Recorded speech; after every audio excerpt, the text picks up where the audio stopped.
Hey, you're back with the Get Out of Debt Guy. I'm Steve Rhode, and with me, as always, is Damon Day. Say hello, Damon. Hey, guys. How you doing? So we're back with another Get Out of Debt Guy podcast, and we're talking about stop juggling your bills and start fixing things. But anytime you do that, the fear starts to creep in. People worry about what happens when I stop paying. I mean, that's a real fear. Will they call my employer? Will they contact my neighbor? The funny thing is that some collectors will do really strange things, and all of them are illegal. You might wonder, will I get sued immediately?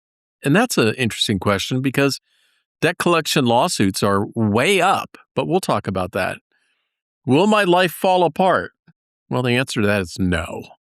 So today we're going to pull back the curtain. We're going to tell you exactly what happens in the first 30 days when you take action, like if you stop paying your bills.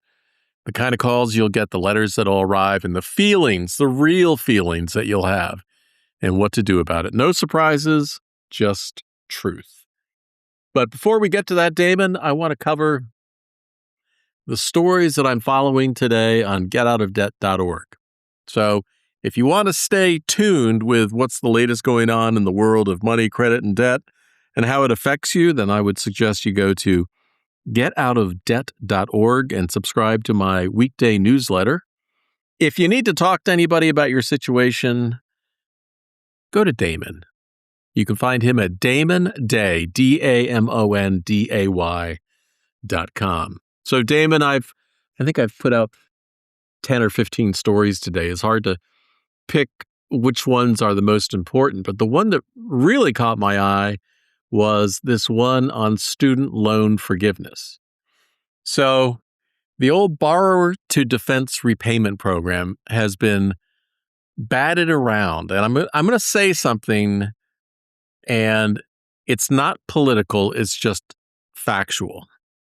During the last Trump administration, people who could have their loans forgiven under public service loan forgiveness or borrower defense to repayment, where you were a fraud victim of, essentially it was for-profit schools who lied to you and then put you in student loan debt. Now, people could make an application and they could have those student loans forgiven.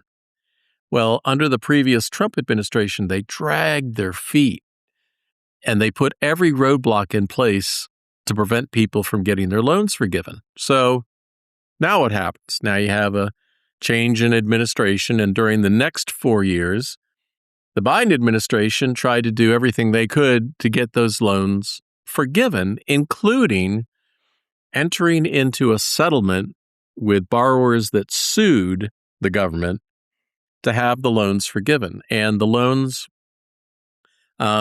were to be forgiven on, there's the key word, were.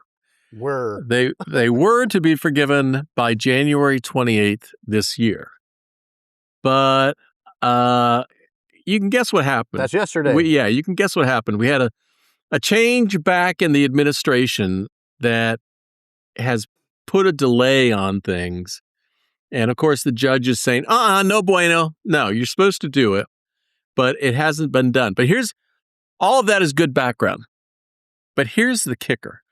One important thing happened at the beginning of this year, and it involves tax and forgiveness. Right? Remember what happened? That as of 2026, student loans forgiven are now considered taxable income.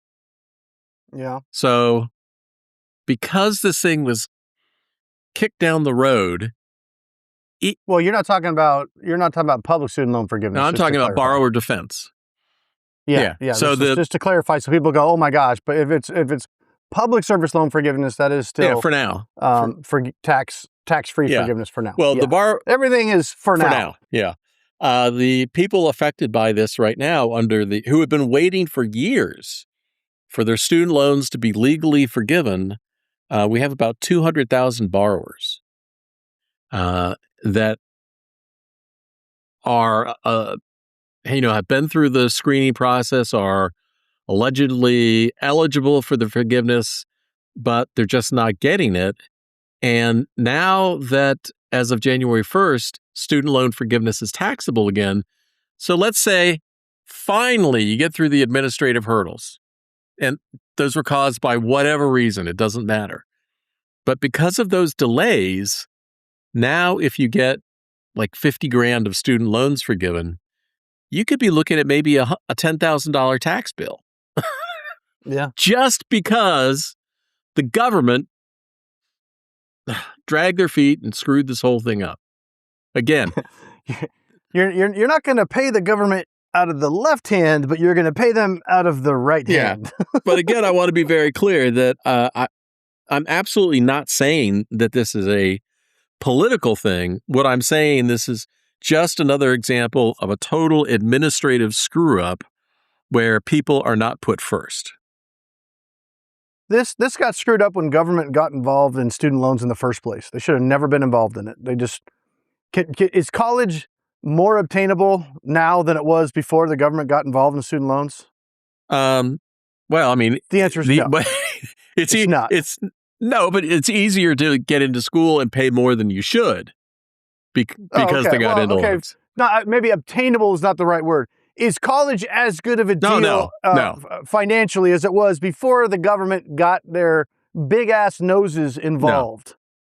No. They just screwed it up. Well, in fact, I think, we've talked about it before. I think you could make a very valid argument that anybody thinking about going to college now and taking out student loan debt needs to really think if that is a logical, mathematically sound decision, because I think both you and I would say, whoa.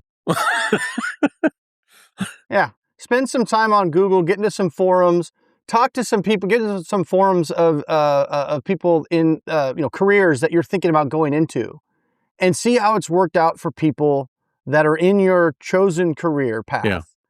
Have graduated college and what their challenges are. Now, it could be fine. Or you also might find a whole bunch of, I owe $300,000 in student loans, and currently I'm working at Starbucks and can't find a job that pays more than $60,000 a year. Maybe you don't want to follow that path. So think long and hard before you just start writing, what's the Top Gun? Writing checks that your body can't cash? Yeah, because this student loan debt, especially over the last, let's say 10 years, has been so erratic in the way the government has addressed this. It's forgivable. It's not forgivable. It's taxable. It's not taxable. We have this program. We don't have this program. It's just been so inconsistent. I don't know how anybody can plan a future based on something that shifts. It feels like every 6 months. Be flying rubber dog shit out of Hong Kong. Well, you do you, boo. That's also a Top Gun reference for those of you in the know. You two characters are going to Top Gun. Well, hey, Steve, before you go to the next thing, I just want to say it's good to have you back, man. Your 15 articles you're writing, we went for a couple of years where you weren't writing articles. I missed you, bro. Oh, thank you. Yeah, now I'm on a tear. So, actually, I think our podcast can start to get more interesting because I just thought about this. What we should start doing is each of us pick at least one, maybe two of your recent articles, that's a good idea. And actually make the podcast about those specific articles rather than just highlighting them at the beginning. Because you cover so many good topics on the getoutofdebt.org site. We could easily just grab the latest couple that you wrote in the last few days and make podcast. We could do podcasts every day with that content. Well, I have not that we have time. No, I know, but you're absolutely right, because so recently I wrote a whole new news gathering process because there's so much news out there and it's hard to find what's most relevant to consumers.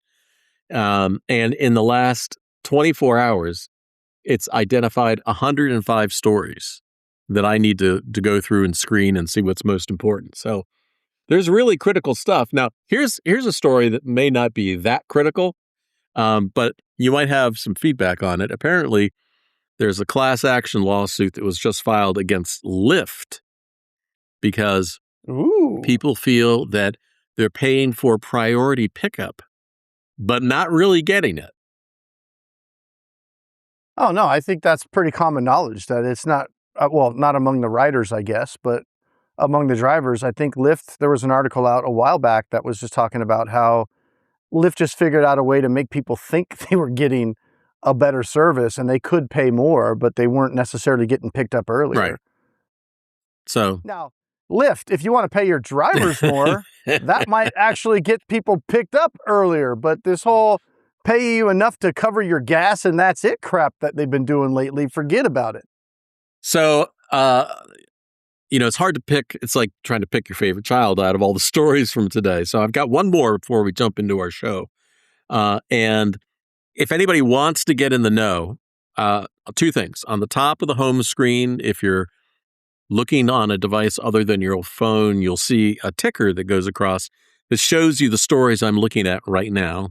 Or you can subscribe at getoutofdebt.org and get the weekday morning emails. So the other story I wanted to cover is that debt collection lawsuits are way up since the pandemic. Apparently, there's about 5 million cases a year that are being filed. And here's the thing I want you to respond to is in looking at the statistics on those cases, only about 10% of consumers who are actually sued ever have any legal representation at all. Most of the time, they just ignore it, unfortunately. Yeah, in some jurisdictions, it's as low as 0.6%. They just ignore it and lose. It's a quick and easy way to a wage garnishment or a judgment, or it's a look. If I was a debt collector, if that was my business, I would 100% either take the bar exam and become an attorney and be a law firm debt collector, or partner with a law firm to collect the debt. Because I will tell you what, if you get a letter, if you're in debt and you've got 10 accounts and you've got creditors calling you and sending you letters, you get to the point where you just check out, right? You're just like, it's overwhelming. I can't handle it. You just kind of like, whatever, just here's the whole pile. And a lot of people just ignore that stuff. But you get a letter from an attorney, or you actually have somebody knocking at your door serving you a lawsuit. But for most people, it's just a letter from an attorney knowing that you could be sued. All of a sudden, you freak out, you call. It's so there's a whole marketing scheme around this phenomenon where when you get sued as a debtor, what usually before you know you're getting sued, the way you're going to find out is you're going to get all kinds of junk mail from debt settlement companies, debt settlement attorneys, all kinds of companies basically saying, hey, guess what? You've been sued, but don't worry, we can fix it. Right. So if I was a debt collector, that's the only way I would do it. I would, partner with a law firm and just, send people letters from the law firm. And then if they ignore me, it's easy. I don't have to chase them. Right. Now I'm in the catbird seat. I'm in the driver's seat as an attorney. If I'm, how much it costs to file a lawsuit, couple $100 at the most, right. Have a paralegal do it and pay a process server $75 or $100. And it's done. And most people aren't even going to respond. But the ones that do, guess what? They're highly motivated to work something out so they don't get their wages garnished. So now you've got 10 creditors. I happen to be collecting on one of your debts and I sue you, or I show that I'm about to sue you. All of a sudden, I'm the most important creditor you have to you. They get your attention. You want to take care of me. So why, honestly, I don't know why every debt collector doesn't sue. I mean, that's the right way to go, but that's why they're up, because they figure out that they can make more money with less effort just by throwing that lawsuit out there. And now they're not chasing the debtor. The debtor is now chasing them. And now they're either going to get a deal done, or if the debtor doesn't respond, they're going to get a default judgment in 30 to 60 days. And now they can sit on that, send you another letter and say, hey, look, we've got this default judgment. You need to work with us. And then if they still ignore that, in most states, they can then just go ahead right to a wage garnishment or a bank levy or a levy on your home. So they have a lot more leverage to just take the money from you. You cannot just ignore the debts if you're behind. Because they know you're just going to put your head in the sand and they'll come out ahead. Yeah, and the statute of limitations doesn't apply to judgments. Once they have a judgment, in many states that could go on forever if they continue to renew it, where you could be dealing with it 20 years from now. Now, but here's the key point.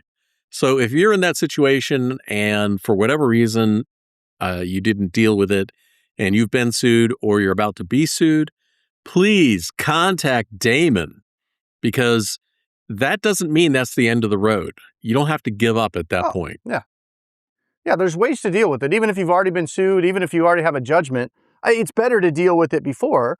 But even if that's where you're at, you want to address it before you get the notification from your employer that your wages have been garnished.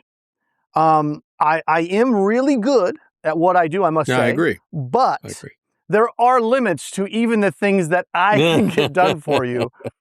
Once you have a wage garnishment, and I have been known, there have been times I've been able to sweet talk my way out of a wage garnishment for somebody, but it is a very cap in hand kind of a strategy where you're just like trying to pull on past relationships, like, come on, you got to do me a solid here for this client or whatever. It's not a position you want to be in, because once you have your wages garnished, what incentive does the creditor have to give you any kind of a deal? They're automatically getting, in many cases, 25% of your disposable pay every month until it's paid in full. So ignoring it forever is a bad way to go about it. Unless you live in Costa Rica, then maybe it's okay. And you're never going to come home. Yeah, and you're never going to come home and you have no ties to the U.S. and there's implications there, but for the most part, ignoring it, not a great strategy long term. You know, it's funny. I mean, over the years, over the decades, I've had clients that have moved out of the U.S. and said they're never coming back. But the vast majority of them do. Yeah. I mean, I did. The grass is not always greener. I moved to England, and after 3 years, I went, I want to go back home. This is dreary, drab, and gray. And the parking spots are so narrow. Weather sucks, man. All right. I know I said that was the last one. I've got to get your take on this one, okay? There was a lawsuit filed by a 72-year-old Wisconsin woman on Social Security who said that a debt settlement company failed to provide the promised legal representations when creditors sued her. Because they don't. That's part of the sham. So the companies that were sued were Level Debt. I've never heard of them. They're the primary one. But so here's the deal. Here's what it alleges in the lawsuit. This 72-year-old woman from Wisconsin, whose sole income is about $1,300 a month in Social Security benefits. Oh, God. Shouldn't even been in the program in the first place. I hate these debt settlement companies, man. Well, she paid a total of about $4,400 to the defendants. No. She wasted $4,400. That's true. Well, she did. So, and also, Wisconsin, because they've got their own, I forget what the number of the... It's the 128. Oh, that's it. Okay. You're right. It is. So Pull that out of a hat, No, Steve. thank you. You use your younger brain, because my older one just let that go. I've been doing this for a little while. Not as long as Steve, but a little while. Hey, at least I remembered there was a special program. I remember there was something. Yeah. So just to show you how all of this is intertwined, the companies that were named in this lawsuit are JKB Financial, doing business as Level Debt, Level Coaching, MBO Cal Inc., which is Level Lending, right? There's a lender there, alleged lender. Oh, yeah, the new part of the sham. Yep. Set Forth, which is a company that I think was supposed to be holding the escrow funds. And then there was Premier Legal Plans that was allegedly providing legal protection.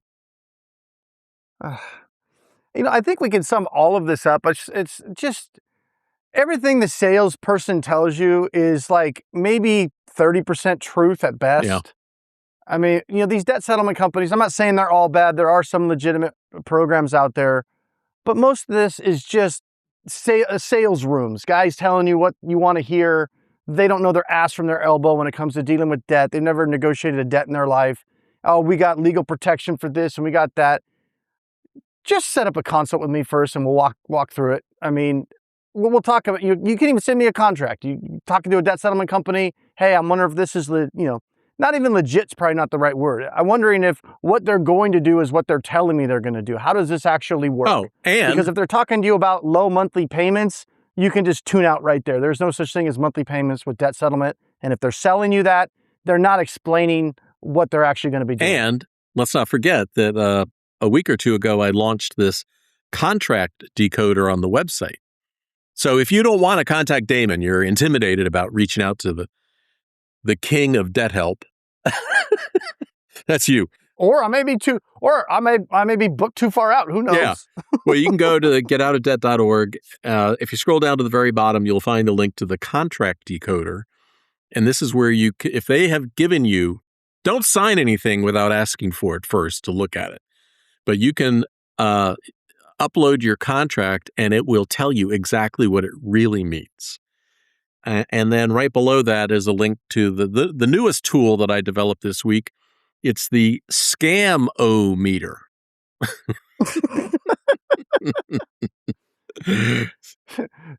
Steve has come out of retirement. I'm making tools. I'm writing articles. Yep. We're back, baby. So now you can use the scam-o-meter to check out any opportunity that somebody is trying to sell you. Scam-o-meter. All right. Yeah. Where were we at? Where were we at? In the show? Yeah, in the show. That's what we're doing today. The show. Basically, the show is Steve and I just yapping on the phone is basically how the podcast kind of roll out. I think one of those companies that I named, yeah. When I was just talking about level debt, I think one of the companies that I mentioned was Palisade Legal Group. You did. There was some legal group in there. I think that's the same group that got sued this week by the Rhode Island Attorney General. Yeah. And basically, the lady was suing because she got sued on an account that they were supposed to be representing and probably misled her on what actually was going to happen and their chances of getting sued and all this stuff. Yeah. And then was probably told, oh, don't worry. If you get sued, we have a legal group and you're going to pay extra for this and it's going to help you. And for the most part, not every time, you have to check it out, but most of the time, there's no attorney that's going to come in and go represent you in court. They're just going to try to settle the account. And most of the stuff that I see when someone gets sued is they say, oh yeah, we can resolve it. It's 20 grand. So they're agreed to resolve it for 15. And the client goes, well, I don't have $15,000. I've been paying you guys all my extra money every month.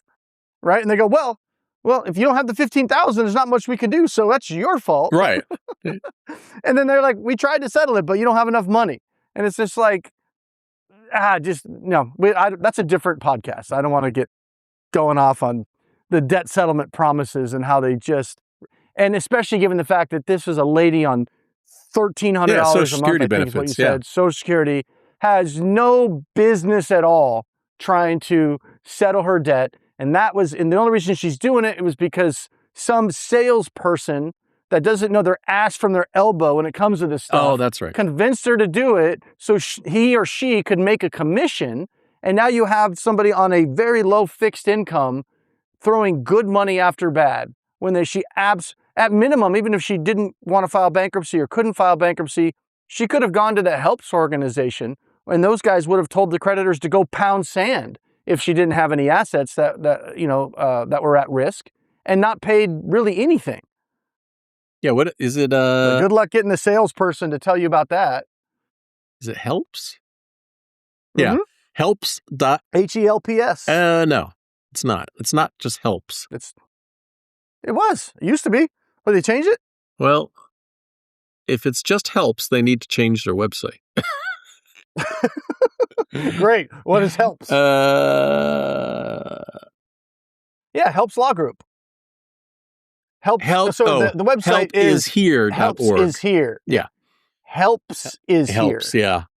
They'll tell you. Yeah, but it's called Helps. Yeah, so I didn't know the exact domain name, but Helps is here. Yeah, the guy behind it is Eric Olson, really nice guy. Anyway, if you are a senior, they can often provide free or low-cost services, which is what this poor woman in Wisconsin should have done. But she just didn't know about it because why would a a debt settlement salesperson. Tell her about it. So the Rhode Island Attorney General is suing Palisade Legal Group. And here's what the Attorney General alleges. They operated a debt management service without licensing. They disguised the business as a law firm to appear legitimate. And we've been saying that for years. And they're not really law firms. as I say in the article, here's where it gets particularly ugly. Palisade allegedly charged a flat 27.5% of total enrolled debt. Not what they saved, but what you enrolled. Yeah. Does it say how much she owed? I don't think it might in the suit. I didn't. It's not in the article. I'm just curious because I'm just curious of the gall of this, like how much this guy, if you got somebody making, $15,000 a year and she had like 40 or 50 grand in debt or something. Yeah. And just like, dude, you want to reach through the phone and just kind of choke them out, Well, actually what I'm doing is I'm scrolling through the site looking for this story. Here it is. Well, we know she paid him over $4,000, I think you said. $1,300 a month, $4,400 that she paid, 11 defendants. Oh, it would have been cheaper than this was $4,400 bankruptcy. Oh, absolutely. So I'm sorry. The legal group involved in this one was Premier Legal Plans and Pinnacle Legal Plans. So this is an entirely different operation. The names of most of these outfits are all made up anyway. Anytime they say legal plan or law group or something, I want to know who is the attorney licensed in my state that is representing me. Yeah, usually they'll duck that one. Oh, we can get that information to you after you sign up. So let me ask you a question, Damon. People are going to hear the behind the scenes, the way this thing works, this podcast. Should we just continue doing stories, or do you want to go into this, what we talked about for today? It's up to you. Well, I guess it's up to both of us. I mean, we've already in for a penny, in for a pound. We can 27 minutes 27 minutes in, and we technically haven't started the podcast, really. I wonder what people are most interested in hearing. So, hey, if you want to clue us in, you can go to getoutofdebt.org/podcast, and it'll take you to a page where there's a form, and you can give us some feedback. Otherwise, let me be honest with you, we're going to do whatever the hell we want to do. Yeah. Well, let's do this. Let's tell them what we were going to talk about today. Okay, go ahead. And see, because we're already 27 minutes in, and see if we can get any feedback on whether somebody would be interested in this. Right. So today, our plan was we were going to be talking about debt settlement in general today, and talking about specifically what happens if you're at a point where you can't pay the credit cards, or you're having to choose between, paying the mortgage and paying the credit card bill. And we were going to go into some detail about exactly, what happens. Is there a boogeyman around the corner? Can you get sued? And just go through some of those details about exactly what to expect if you start to fall behind. I was kind of reluctant to do it just because what I don't want to do is I don't want to give people just enough information to be dangerous to themselves. But at the same time, who am I to say, what information they should have publicly and that they shouldn't? But anyway, that's what we were going to talk about. So if you're curious, or if you would, if you're thinking about, a debt negotiation strategy, or you're at a point where you can't afford to pay your cards anymore, or your personal loans, and you think that information would be helpful to kind of have us walk you through, here's how that process works if you can't pay, and here's what you can do, and here's what to expect. Let us know. Go to wherever Steve told you to go to. What was that place, Steve? getoutofdebt.org/podcast. Yeah, and submit a question, or you can always go to my website directly if you just want to talk it through one-on-one, damonday.com. Schedule an appointment with me, and you can tell me what your situation is, and I can go over all the different options and things to look at, and you guys can take that information that's personalized to you and run with it. All right, so what did we decide we're doing? Well, we're not going to do the podcast today because we're going to wait to see if we get some feedback. Yeah. And if we did the podcast today, it would add another 30 minutes to this call. All right. So I would say, why we're here, to wrap up, are there any more burning stories, since I didn't have time to research first? Yeah, there's an interesting one that has just been a pain in the ass for the last 30 plus years. It's the Army and Air Force Exchange Service. So these are the department stores, the PXs, or whatever on military bases. So you're in the military, and it's called AFES. And they give you a credit card, right? Welcome to the military. Here's your AFES credit card. You can go here and you can put stuff on your card, and you can buy stuff. It's not, you don't just like go and buy military stuff. You can buy whatever. They're groceries, whatever. So one of the downsides of this is, yay, you gave me this credit card that I can go in and buy stuff. But the creditor is the government.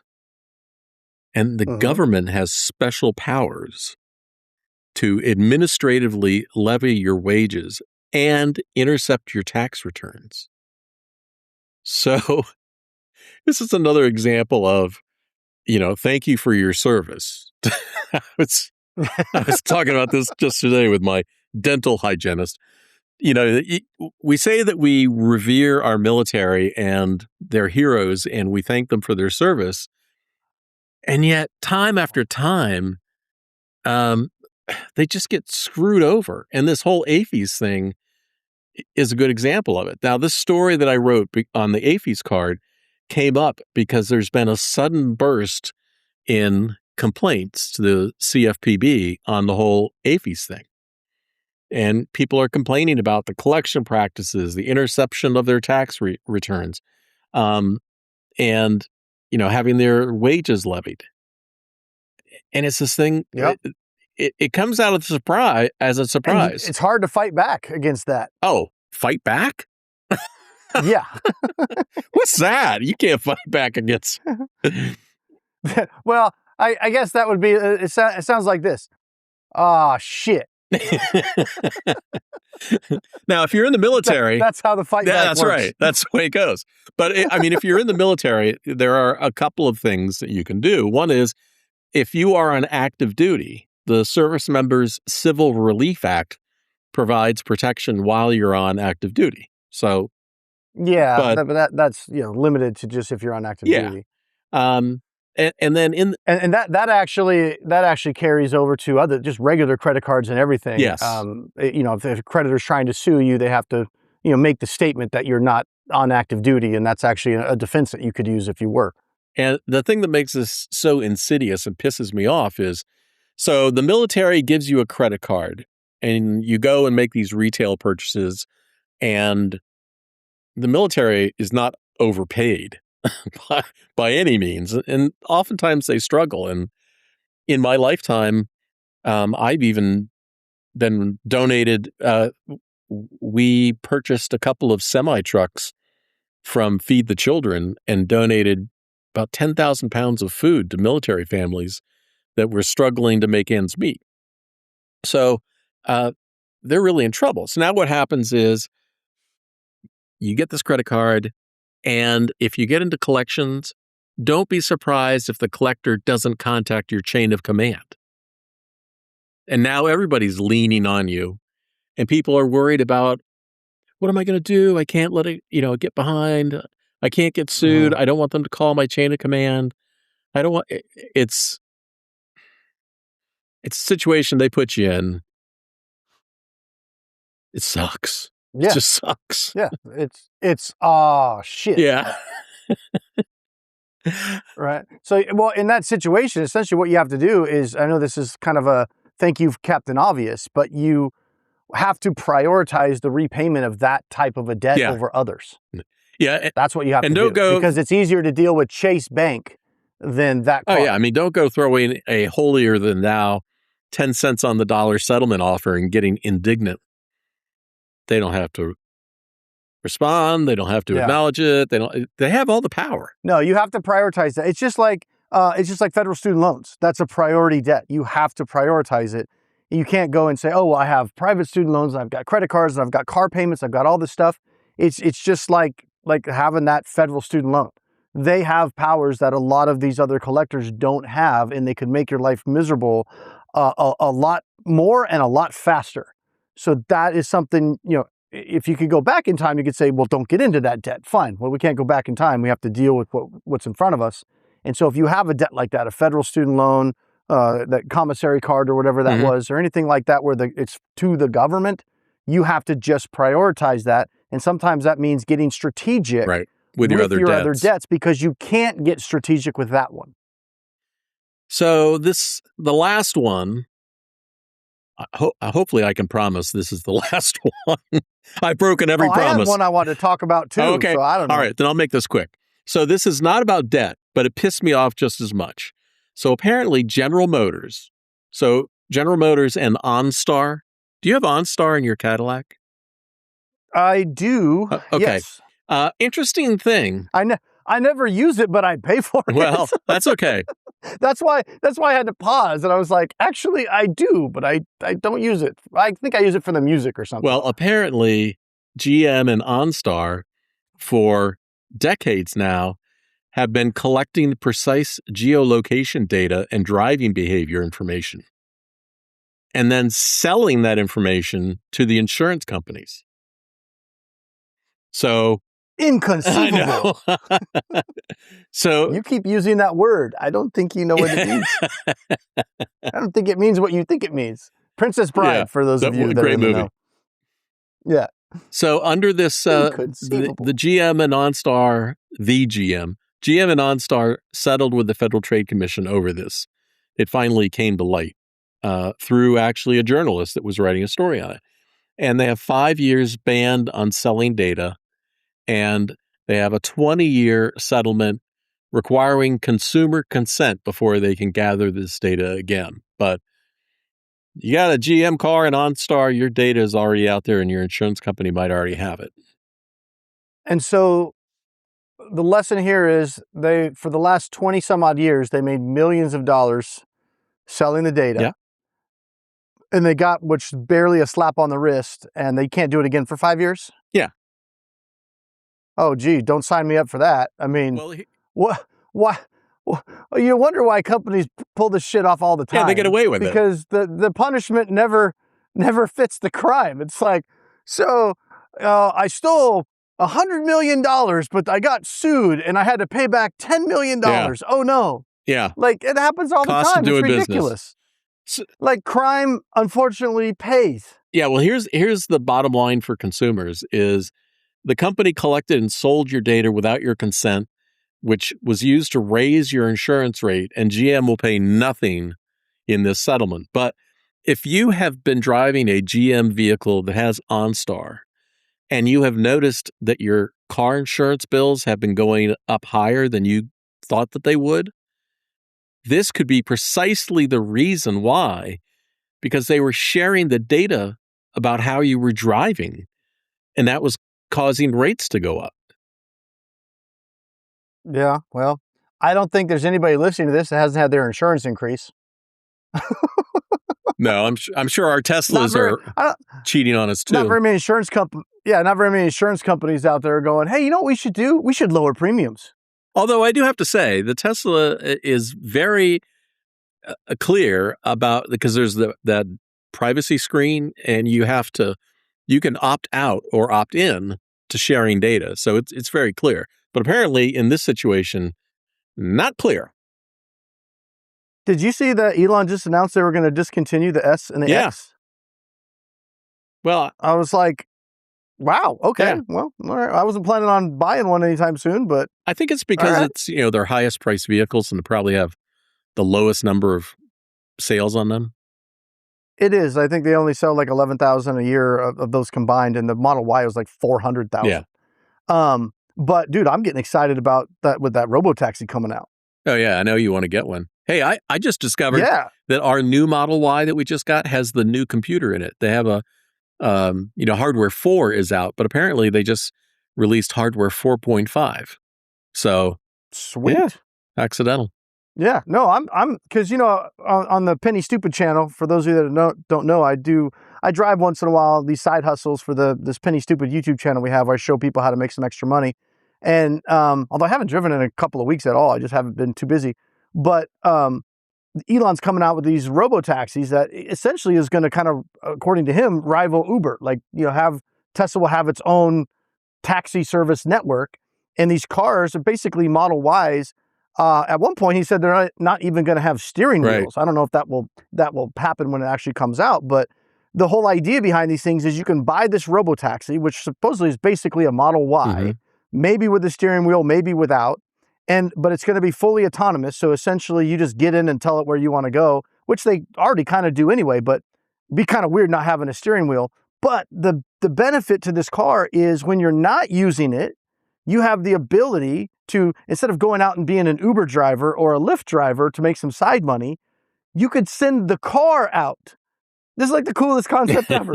The car can just drive out, turn itself into the network, shuttle people around for the day if you're home or, and you get paid. And it's like you send the car to work and the car makes money and then comes back. That's like the coolest concept ever to me. Now, if that car, I'm excited about it. If that car had like, that truck bed liner on the inside where you could just hose it out at the end of the day. Yeah. That would be good. But I would hate for that car to come back with some of that nasty stuff in it like you've described. Yeah. So, I mean, obviously you'd have to be in the mindset of this is just a work tool and, stuff's going to happen. It can't be like, oh, that's my primary, my baby, my precious car or whatever. You can't be in that mindset or you'll hate it. But it's no different than people renting out their car on Turo or something like that where people borrow it. So I don't know. It's just an interesting concept, especially if they're affordable. I would just look at it like as far as okay, how much is this car going to cost? I'm even looking at it as if the technology gets to where it's going to end up going, my kids can just get in and get shuttled to school. Yeah. Can I cancel the damn insurance that I'm paying on my 16-year-old because it jumped up $250 a month and I got another one about to get his license, so my insurance is now going to be another $500 a month? That might buy a robo-taxi and then they don't even need driver's licenses. That's the other question. If you're in a car that has no steering wheel, do you need a driver's license to be in it? Yeah, I mean, the car should be licensed. You sent me that story this week about a Waymo running into another vehicle, of which the kicker is it was being driven by a human at the time. Yeah. But the funny thing is that's out all over the internet. Everybody goes, oh, Waymo's crashing into all this stuff. Nobody reads the article. They just see the Waymo crashing. Yeah. And then you realize there was actually a human driving it. It wasn't in autonomous mode or whatever. And then I wonder if the guy did it on purpose just to basically launch the new campaign for Waymo that, see, our cars are safer than humans, clearly. Waymo did it. Yeah. Anyway, I'm keeping my eye on those robo-taxis. That could be an interesting concept. Yeah, I think it could potentially be, an interesting investment for sure. Yeah. All right. Well, Damon, we kind of used up all our time, and so we'll try your strategy next week. I mean, I'm putting out so much content. Pick a couple stories that you liked, and I'll pick a couple that I liked, and we'll just talk about that because that'll be the most cutting edge, breaking, most relevant news information that's out there. Yeah. I mean, I could tease it for next week. One of the stories was not the one I was thinking of, but another one I wanted to talk about was one you just sent me that has our friend Chad Van Horn, an attorney out in Fort Lauderdale. The TikTok bankruptcy. About the Gen Xers, or was it Gen Xers or just TikTok in general? The youngins. Younger generations. Yeah, the youngins are on TikTok are now framing bankruptcy as a financial hack. Really? Never thought of that. And these two old guys here on this podcast have been saying it for years. We're ahead of our time. They just stole it from us. We definitely are ahead of our time. We're not the youngins anymore. So how are we going to wrap this up since we came off script? See ya. Peace.